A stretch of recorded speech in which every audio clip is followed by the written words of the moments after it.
Hello everyone, আসসালামু আলাইকুম। আজকে আমি চলে আসছি আমার সেকেন্ড রুম ট্যুর আপনাদের করে দেখাবো। এটা আমার গ্রামের বাসায় আমার রুমটা। আম অনেক সুন্দর গুছানো। এই পাশে একটা রুমের মধ্যেই পাশে কিচেন রুম করা আছে। এখানে রান্না-টান্না করা হয়। আসলে অনেকদিন পর যাওয়া হয় আমার। এটা আমার ওয়াশরুম। এজন্যই আরকি ঘরটা গুছানো থাকে। বেশ ভালো, সুন্দর সময় কাটাই গ্রামে যখন মাঝে মাঝে যাই। আজ আমি একা যাইনি, আমার এক বান্ধবী গিয়েছিল, মিষ্টি। ওকে হাই বলতেছিলাম। তো এইভাবেই সুন্দর রুম, এই যে আমার পিছনে আমার বাবা, দেন আয়নাতে আমি একটু দেখছিলাম কেমন লাগে। রুমটা আমার বাবাই নিজের মতো করে সাজায়। আমি আসলে এভাবে সময় পাইনি। শুধু মাঝে মাঝে গিয়ে কিছু সময় কাটিয়ে আসি। আমার গ্রাম ভালো লাগে, গ্রাম কার না ভালো লাগে, তবুও আমার একটু কমই ভালো লাগে গ্রাম। তো দুপুর হয়ে গেল। দুপুরে আমরা লাঞ্চটা ওখানেই করি।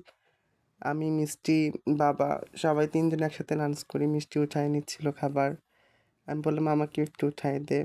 দেন ও আমাকে উঠায় দিল। আমি এই যে কি যেন মাছ, কার্কি মাছ না কি যেন বলে, সেইটা দিয়ে চচ্চড়ি করেছিল। পুরপুরি বলেন, যেটাই বলেন। সেটা অনেক মজার ছিল। আমি ওইটা দিয়ে খাচ্ছিলাম। গরুর মাংস ছিল। আমি গরুর মাংসটা পরে নিয়েছি। আমাকে যেহেতু পুরপুরিটা বেশি ভালো লাগছে, আমি পুরপুরিটা দিয়েই খাই। অনেক মজা করে খাওয়া ছিল দুপুরের লাঞ্চটা কালকের। তারপরে খাওয়া-দাওয়া শেষে আমি একটু আমাকে দেখছিলাম। ভীষণ রোদ ছিল। জানালা দিয়ে রোদ আসতেছিল। রোদটা মিষ্টি ছিল, আবার কড়া ছিল, ভালো লাগতেছিল। দেন গ্রামের বাসার অবস্থা এমনই। আ গ্রামে কেউ থাকে না আমাদের গ্রামের বাসায়। তারপরে সবাই যে যার মতো ঈদ করতে আসে। এটা আমার রুমের বাহিরে। দেন আমার দাদা-দাদির কবর।